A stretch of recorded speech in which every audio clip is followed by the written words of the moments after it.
I also see some other names that are brand new. How exciting that is. So wonderful, wonderful, wonderful. And we're going to get started in just a second. Because today we're talking about waste, and we've talked about waste a bunch of times before, but I think we have some kind of interesting and new things to share with you, and especially sharing with you from an Asian context. We've talked a lot of times about the US or about Europe, and I'm really excited about what we're going to learn today. So, with that, I'd like to begin this presentation today, this webcast today. It's kind of fun because we were just talking before, Vicky and I, before we started, because for Vicky, it's now 9 p.m. So she's like getting ready to go to sleep right as soon as this is done. I'm at work and it's 7 a.m. So I'm just literally starting my day. And then there's Isla, who's sitting in Paris, who's like, yeah, well, it's 2 o'clock in the afternoon. You know, it's nice to be in Paris where things are normal. Anyways, good morning, everyone, and evening and afternoon. So, what I'd like to do is, first of all, I'm going to introduce Vicky, but something really important about Vicky is that within the Feed the Planet structure, we have made a few adjustments, and we've made a few adjustments to give ourselves a little bit more bandwidth, because what's happening with Feed the Planet and all the things that we're doing, and the tens of thousands of people, hundreds of thousands of people that we have been able to reach, is that we need more bandwidth within our organization, within World Chefs, within Feed the Planet, to be able to keep doing all the things that we want to do and continue to grow our reach globally. So with that, we decided to kind of split up some of the leadership, and we have now what are called principal leads. And these are people who are taking responsibility for one part of the Feed the Planet activities. Many of you have met before Chef Terry Jenkinson, who is now taking over the culinary education piece. Shona, who is the vice chair, and you've seen and heard from before in Canada, is continuing to be vice chair, but she's also now being a principal lead as well for the Like a Chef program. That's what we do from a philanthropic standpoint to help people who are disadvantaged get an economic future through the food service industry.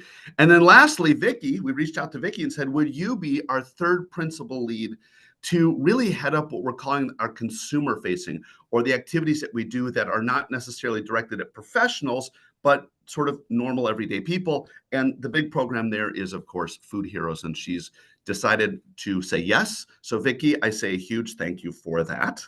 And I'll ask you a question about that. But let me introduce you really quickly, and then we're going to get going.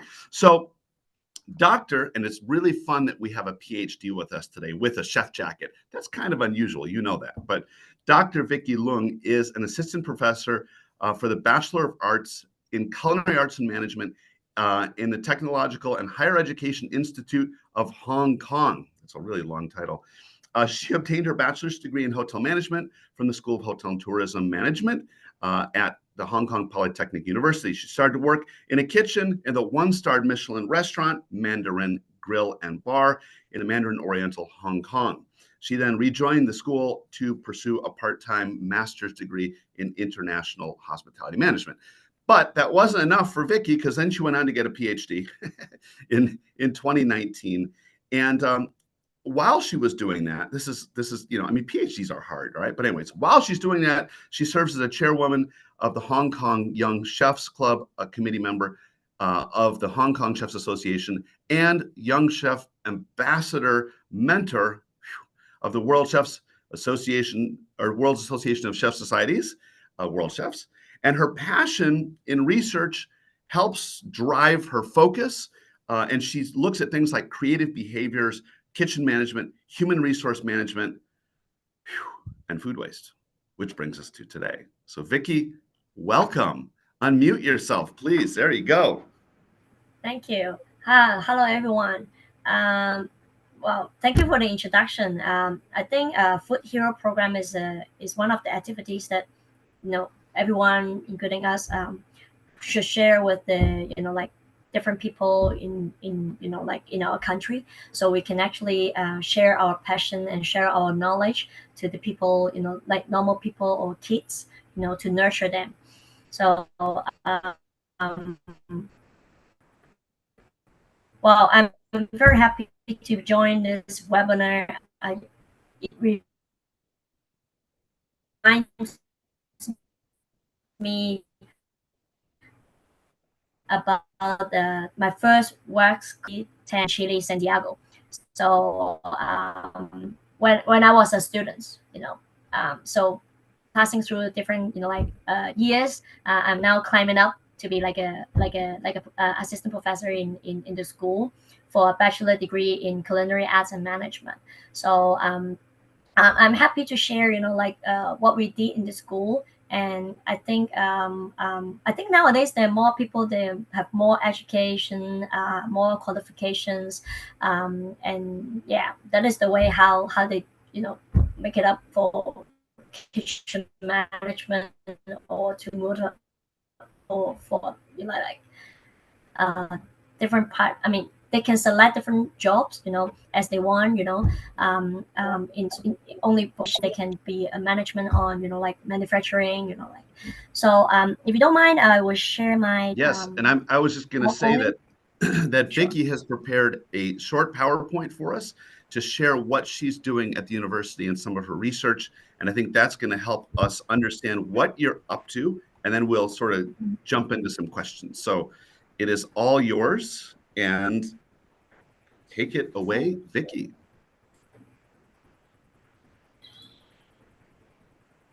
I will also say, while you're working on getting your presentation Sure. there, that your comments about education are 100% correct. I mean, I think that as levels of education have risen among our profession, I think we're better chefs today than we were, and education has benefited that. So there we go. We got your screen, and take it away. Okay. So thank you for joining.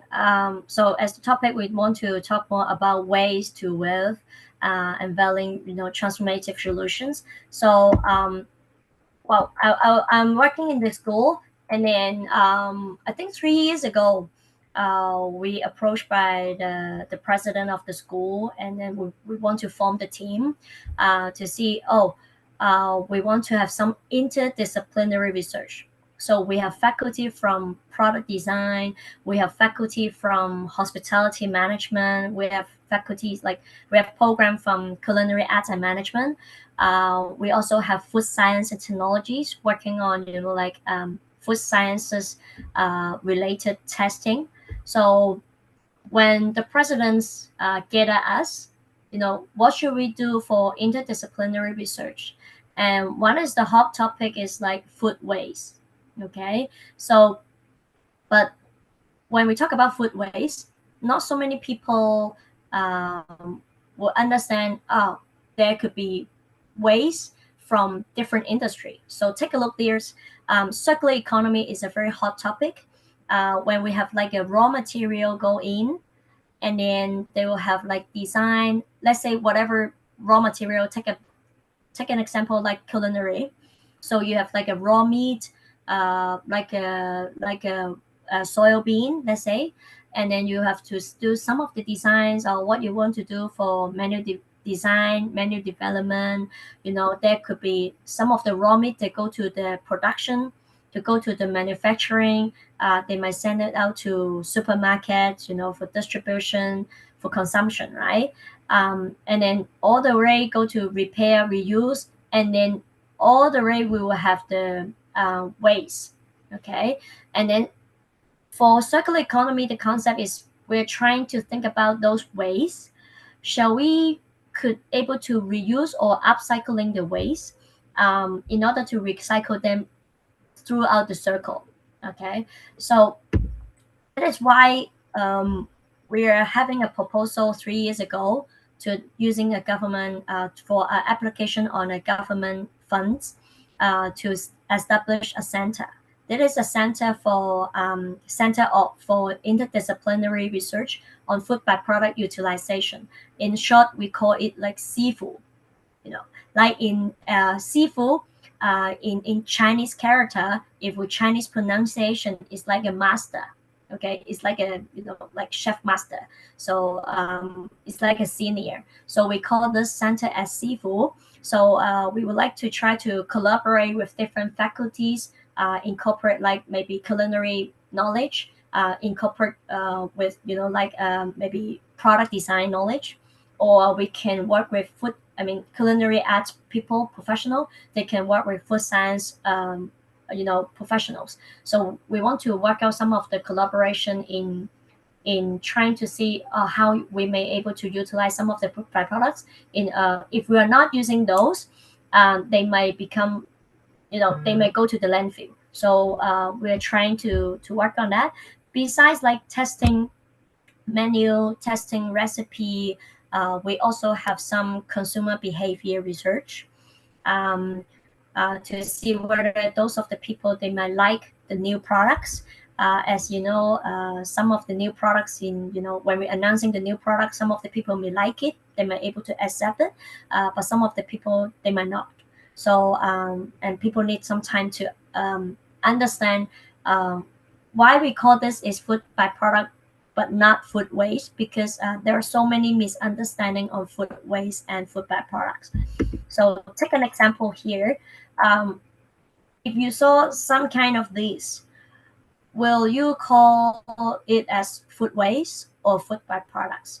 Um, Food waste is a very broad in terms of definitions. They can be, sometimes they can divide it like a raw food waste, like a dry food waste, raw food waste, and one is that is like a cooked food waste. Okay, so raw food waste could be like meat processing factory. They may have raw meat.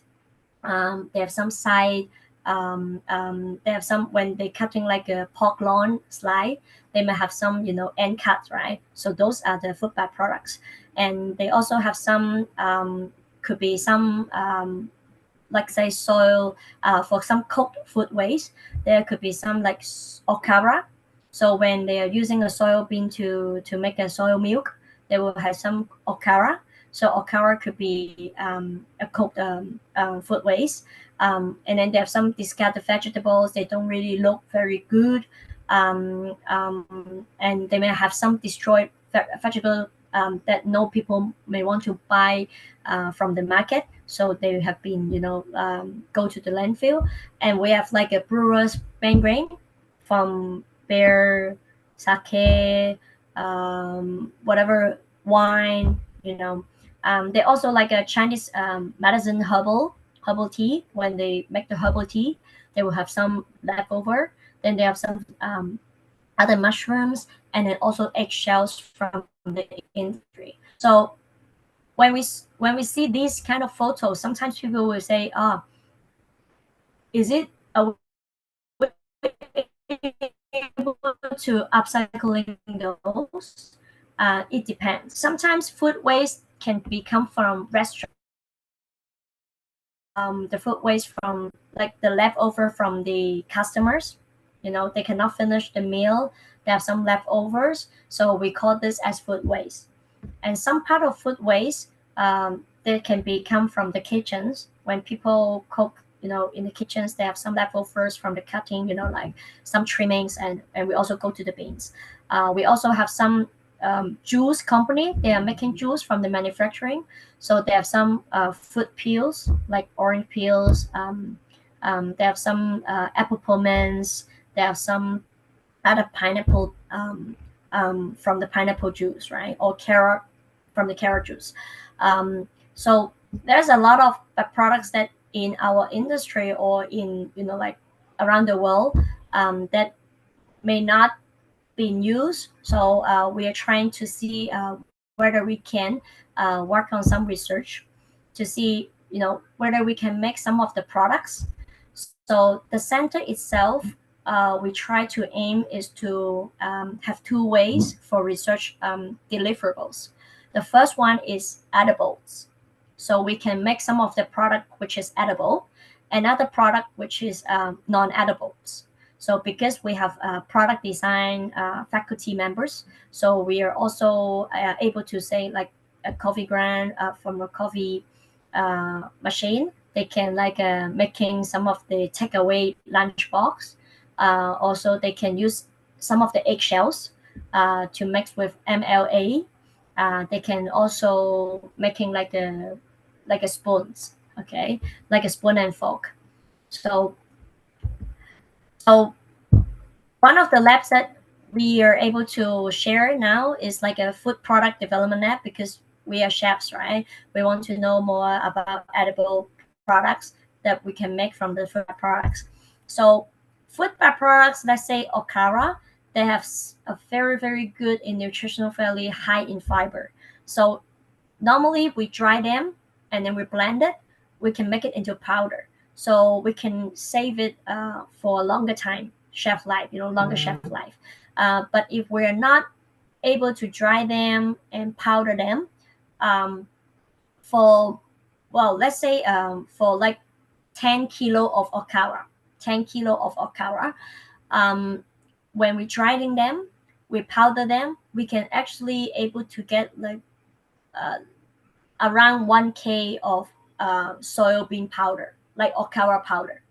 Because when we are making soy milk, there's actually more than 4 times of the total weight when they are making soy milk.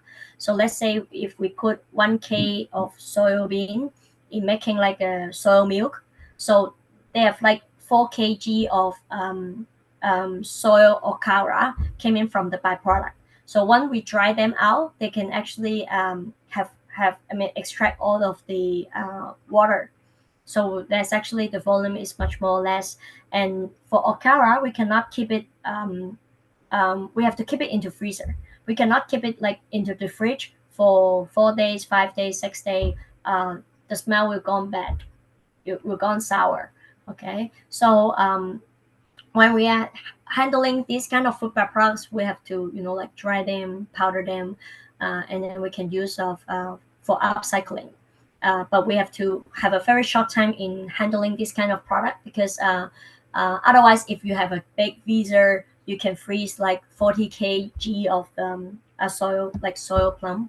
Um, so we also have other faculties working on seafood shells, like lobster shell, prawn shells. They want to extract the natural pigments for coloring, like fashion design. Okay. We also have some spent yeast from the breweries for food supplement. That is from the food sciences faculties. They're working on this. And we also have some consumer performance, perception and behaviors. So one of the highlight of our project is, I think, uh, half years ago, in June, we actually gone to the a competition. It's a startup competition, which is talk about how food waste movement for like teenagers, and to make up like a proposal, startup proposal, and they were able to win some startup funds. And I together with two graduates. So one of the graduate is from culinary arts management, who is working as a chef in hotels, to work with me. Another, we have another graduate who is my research assistant for the project, who is from food science and technologies. So we work together, because one of the partners actually is the pet owner, is a cat owner, and then we together have a startup proposal to collect the food byproducts, and then we're trying to create them and making them as a pet snack. So this is some of the food byproducts actually we collect from the meat processing company. They have lamb, they have chicken, they have pork, they have beef, they have dry aged beef. They also have fat, they also have tendons, and we're trying to work on this to see which one match with this, and then to create recipes for pet food. And finally, we actually won the second runner up for the competition, and we have some startup funds for startup in the new company we call U Treat. It's like an upcycle treat for pets. So here is just some of the press release that we have been done with seafood. We have some okara, or spent grain to okara to make in as a edible spoon, as you see. edible spoon. They use some of the spring grain to make a impossible burger, like a plant-based, like an plant-based burger patty, or sausage. That is from the other faculties, and we also have that is the pet food press release. I'm not sure. I'm sure not everyone here they can read Chinese, right? And this is some of the press release that we are doing, and then want to share with our resident here in Hong Kong to see upcycle pet food from byproducts, and we also nurture um, our residents here in Hong Kong to see try to accepting new things that we don't want to waste the food byproducts, which is very good from the food factory. So we try to utilize them to make upcycle products. Yeah. So that's all from my side. Um, I'm happy for questions, or Chris might have questions. Absolutely. Well, So first of all, Vicky, a huge thank you for putting that together. I'm just gonna make a couple quick comments, and then I have some questions, and I see there's some questions in the Q&A here as well. So, sure. couple of comments. First of all, I think takeaways, as I think about what you're doing and the life of a chef, one of the things that you're doing, I think that's really important is, and you use that word cross-functional. And in other words, it's not just you and it's not just some chefs, but it's a cross-functional group. And that's important because as chefs, we have a certain skill set, but we certainly don't know everything. And so I think it's important for us, and we've talked about this in other parts of sustainability, to reach out to experts wherever you live who can help guide you on what to do. So that's number one. The fact that you have a separate department that actually is working on this, that's incredible. I know a lot of universities around the world, and that's not super common. So that's fantastic. Last comment is you had this whole thing about byproducts versus waste, and that's a really great sort of thought, because we tend to refer to this as food waste, but actually it's food byproducts, or upcycled food. And then, as you mentioned, there are some things that are actually destined to be waste, but not everything is falls under the heading of waste, and I think we tend to do that. So really, really, it made me sort of think about that. Maybe we need to change a couple of things within Feed the Planet. Couple of questions really quick. Number one, do you publish the results of what you're doing anywhere so that people can actually watch and follow the results of what you're doing? Not not not in the academic journal yet, but probably we will publish some. But we have published them in some of the press release here in Hong Kong, some of the newspaper, but not gone that far to like around the world.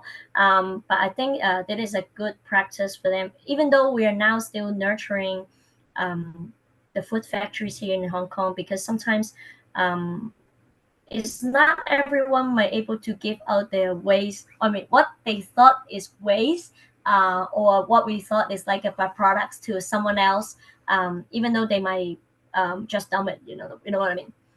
So it's also a challenges for us at the first time to collect the food byproducts sometimes. Absolutely.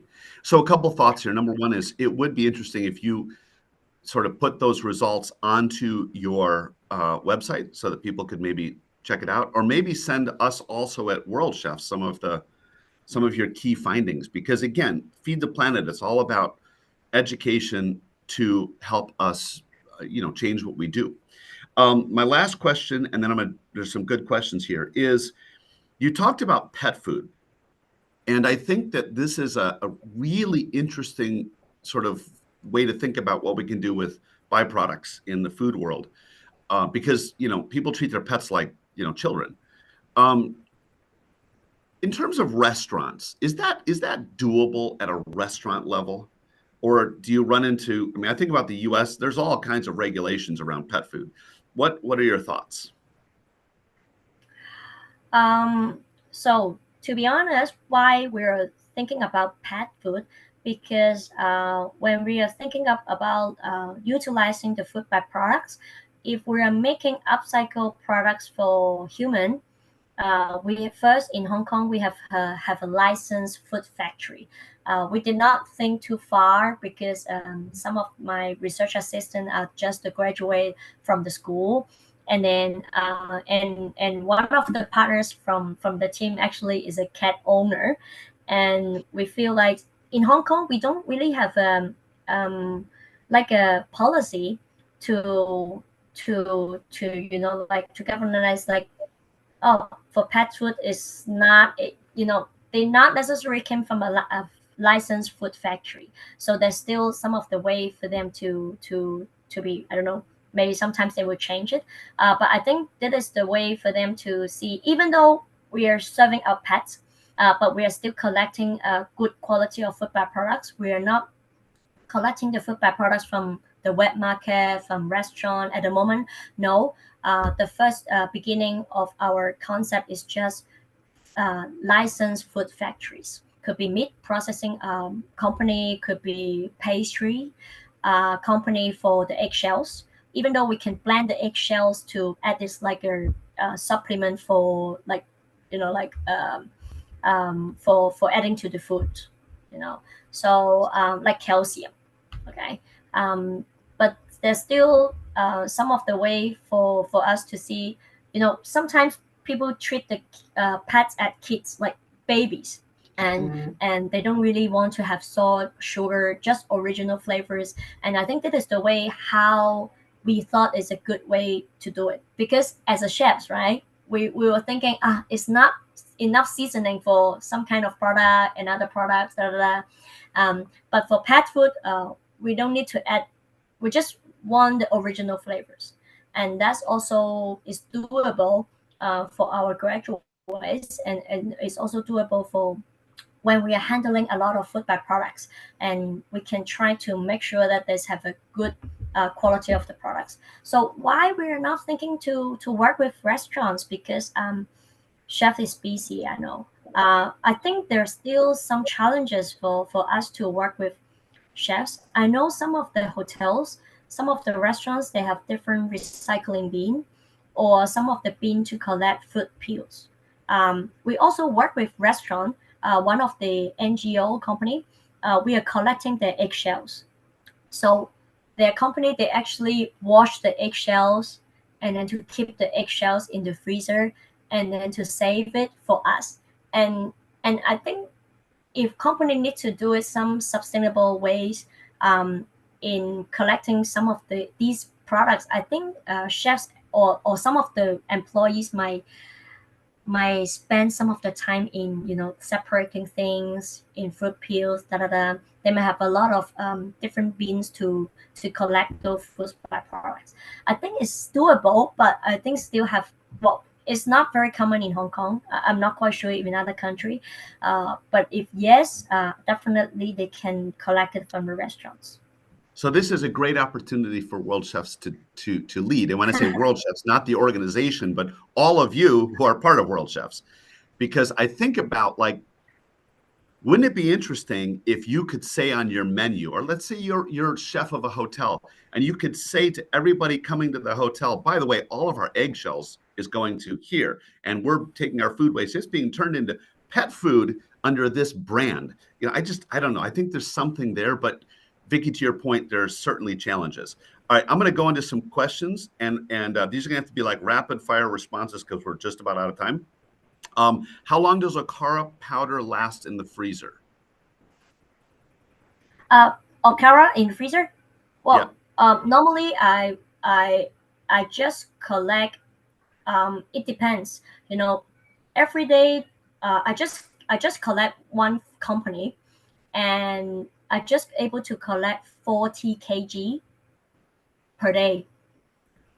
Well, I just collected once, starting from last week. We collect 40K. Actually, they have more than 40 kg per day.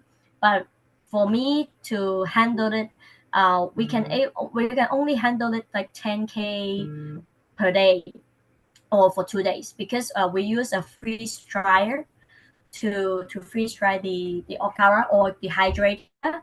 So it well, the volumes that you can imagine that we cannot handle too many capacities. So um, but but we can normally we keep it for a week. Then we can finish like 40K, and then once we finish it, we will collect it from the company. We are not able to collect it from the soil mill company like every day 40Ks cannot. Maximum like maybe 1 week 40Ks. But imagine that they have more than 40K per day, but I can only collect 40K per week. Sure. When you It's make a the powder, lot. how long will it last in the freezer once the powder is made? The powder is dry, so they can So make it's it like perfect. All two right. years. Yeah. So, by the way, I encourage everybody to go to the Q&As because there's a bunch of things that aren't necessarily questions, but there's some really interesting info here from Miramar that I think is really fun to read. One of the folks here is grinding up their eggshells and putting them in the garden. Good idea. There's some really so I'm going to go over just a little bit. I hope everybody's okay with that because Vicky, there's some really good questions. This one's coming from Luxembourg, and it basically, I think the question is essentially, Mm. how do you deal with food byproducts, food waste, when the composition of the waste may change? Like, for instance, if you're getting meat scraps, like maybe today there's more fat than there was yesterday. How do you deal with that from a product formulation standpoint? It's a very good question. Um, what normally we collect, uh, we have five type of products. We have different types of products from the meat processing. So they have, normally we understand we can let's say it's a pork lung product. Sometimes they have some standardized products. Some dry aged product. We normally most of the time when we have some of the trimmings from the meat, most of them is not, they don't really have too many fat. Okay.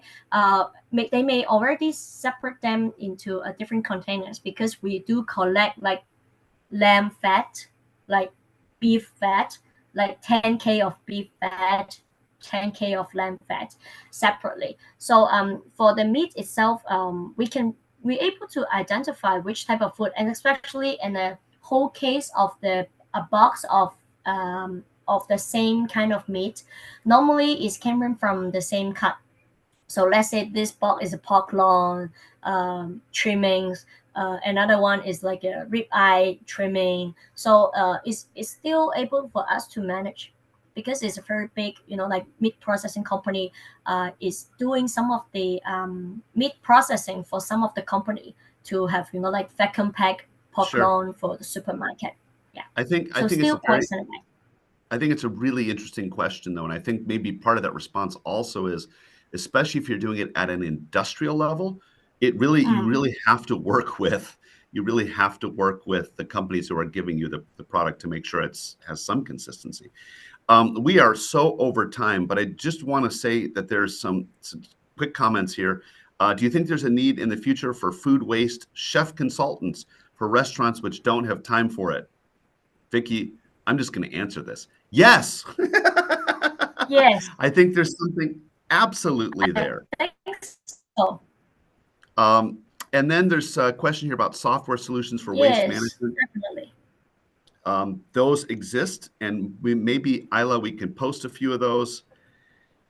Oh, and I think I'm going to have to wrap it up because we're way over. But maybe what we can do is we can share some products or share some of these questions, Vicky, with you, if you wouldn't mind maybe getting back afterwards.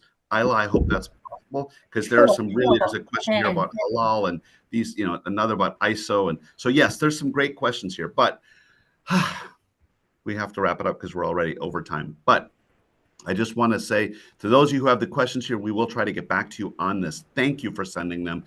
Vicky, thank you for taking the time. You may now start to get ready to go to sleep. And I'm going to start Thank you, my Chris. day. But first of all, I just want to thank all of you for joining as always. It is such a pleasure to be with you. There was a question in the Q&A. Are we going to do more of these? Absolutely. We do them every month, sort of.